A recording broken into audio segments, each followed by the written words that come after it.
Welcome in this channel. दोस्तों, question है क्या अवतल दर्पण का उपयोग हजामती दर्पण के रूप में क्यों किया जाता है।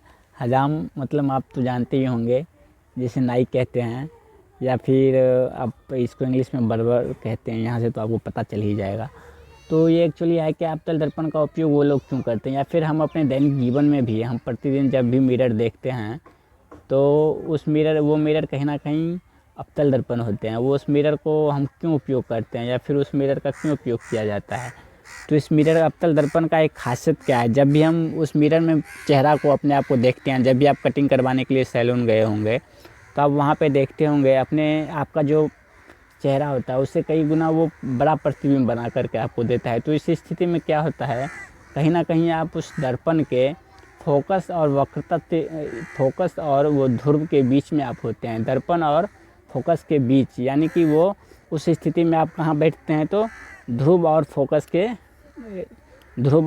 के बीच में होते हैं। जिससे क्या होता है, अवतल दर्पण में जब भी प्रतिबिंब बनाने में आप देखे होंगे, प्रतिबिंब जब भी बनता है तो ध्रुव और फोकस के बीच में जब भी प्रतिबिंब रखा जाता है तो उसका प्रतिबिंब दर्पण से पीछे में बनता है।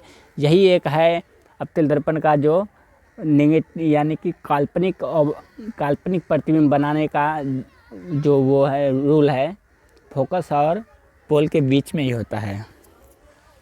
तो आप देख लीजिए इस चित्र में पहले एक्चुअली बनता है कहाँ पे ये, और काल्पनिक प्रतिबिंब अवतल दर्पण में यही एक नियम है जहाँ पे बनता है, एक ही बनता है अवतल दर्पण में, जो यहीं पे आकर के बनता है।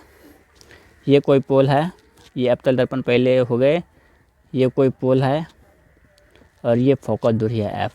यहाँ पे कोई एक मिरर इमेज हम डाल दें जिसका नाम हम ए दे दें। ये यहाँ से प्रकाश की किरणें गई यहाँ, फिर ये परावर्तन के बाद एफ से होकर के गुजर गई, और फिर एक ये किरण हम वक्रता केंद्र सी से भेजते हैं इसको। ये यहाँ से फिर एक किरण यहाँ से मान लीजिए ये गए टकरा करके, फिर ये पुनः इसी रास्ते सी से होकर के गुजर गए। तो ये किरण आपको कहीं मिलते हुए प्रतीत होगा ही नहीं, ये जाते ही चले जाएगा, अनंत तक चले जाएगा, लेकिन ये कहीं पे मिलेगा ही नहीं। तो क्या करेंगे इस सिचुएशन में, हम इसको बैक पीछे की ओर अब डॉट दे करके इसको हम मिलाने की कोशिश करेंगे। तो देखिए कहीं ना कहीं जाकर के ये मिल गया पीछे, आगे की ओर तो मिल नहीं सकता है। तो इसको पीछे करके और काल्पनिक तरीके से हम यहाँ पे इस इमेज को प्राप्त कर सकते हैं, जो कि ए है, यहाँ पे ए डैश बन जाएगा, इसका ये इमेज बन गया। तो कहीं ना कहीं ये इस तरीके से जब एफ और फोकस और पोल के बीच में जब हम आते हैं तो इस तरीके से हमारा प्रतिबिंब बनता है, जिससे क्या होता है, हम जो वस्तु है वो वस्तु से कई गुना बड़ा प्रतिबिंब यहाँ पे आपको दिखने को मिल रहा होगा।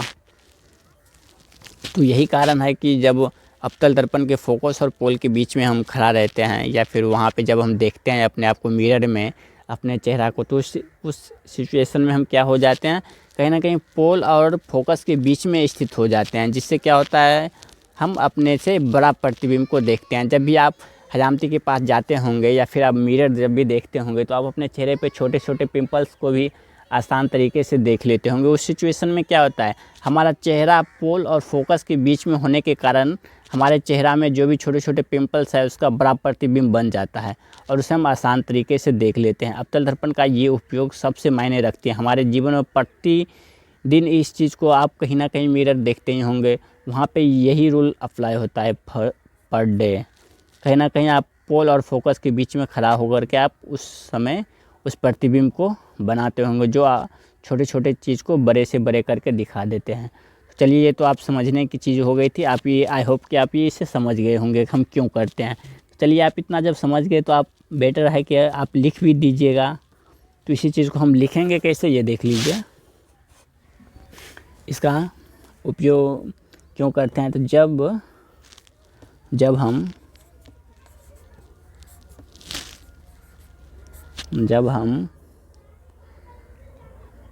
चेहरे को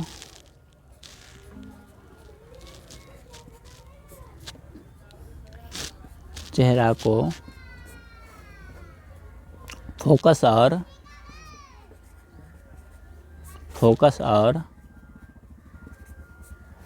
दर्पण के बीच रखते हैं रखते हैं तो उसका प्रतिबिंब उसका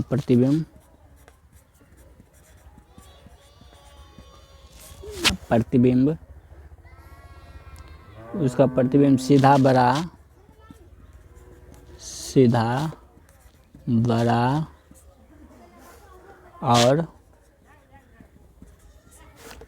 काल्पनिक या अवास्तविक लिख दीजिए,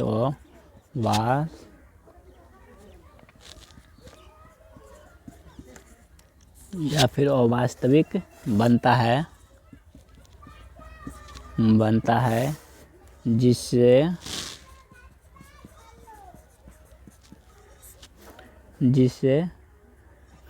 चेहरा बड़ा और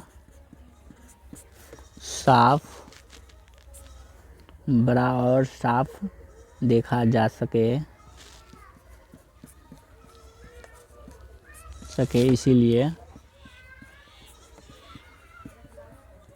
इसीलिए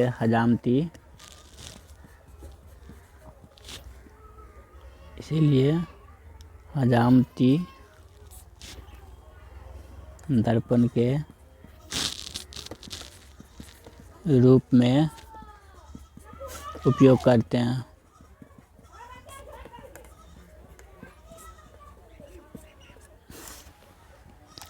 ये चेहरा पे जो छोटे छोटे पिंपल्स होते हैं उसको देखने में आपको चित्र से तो हम समझा ही दिए थे कि ये जब हम एफ और पोल और एफ के बीच में रहते हैं तो ये इसका इमेज क्या होता है, यहाँ पे कहीं ना डॉट लाइन से ये बड़ा बनता है, जिससे क्या होता है चेहरे पे अगर छोटे छोटे दाढ़ी के कण हो जाते हैं, जब आप शेविंग करवाने के लिए जाते हैं छोटे छोटे दाढ़ी के कण रह जाते हैं, उसे भी क्या करते हैं वो नाई अवतल दर्पण में देख कर के उस छोटे कण को ही अवतल दर्पण में बड़ा उसका इमेज बनवा करके उस छोटे छोटे चीज़ को वहाँ पे कट कर देते हैं, जिससे हमारा शेविंग भी अच्छा हो जाता है और हम इसे अच्छे तरीके से और घर में भी यूज करते हैं। घर में कब यूज करते हैं, घर में जब भी आप सुबह उठते होंगे या फिर जब भी देखते होंगे मिरर देखते हैं तो उस समय मिरर का उपयोग करते हैं। क्योंकि हमारा मिरर जो है ये अवतल दर्पण किसी भी छोटे वस्तु का बड़ा प्रतिबिंब बना देता है जब एफ और पोल के बीच में रहता है तो, और सीधा प्रतिबिंब बनता है। इसीलिए हम चेहरा देखने के लिए या फिर हजामती दर्पण के रूप में क्या करते हैं, अवतल दर्पण का उपयोग करते हैं, ना कि उत्तल दर्पण का। Thank you for watching this video. I hope कि आप इसे समझ गए होंगे। इसी तरीके से 2 मार्क्स के क्वेश्चन जितने भी हैं हमारे चैनल पे सभी अपलोड कर दिए गए हैं। आप उसे जाकर के प्लेलिस्ट में चेक करके अपना प्रिपरेशन अच्छे तरीके से कर सकते हैं। Thank you for watching this video.